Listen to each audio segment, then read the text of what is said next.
men đó phân để chào cả đôi cho oi tại ban đăng thật luôn chào che hơi phân giáp tại chào đấy ọt đăng chào bà bị khăng tiếng á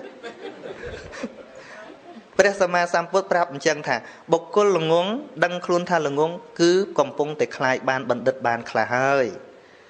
តែបុគ្គលណាល្ងងពិតតែសម្គាល់ខ្លួនឯងថាបណ្ឌិតអានឹងទៅល្ងងមែនអញ្ចឹងណាអញ្ចឹងណា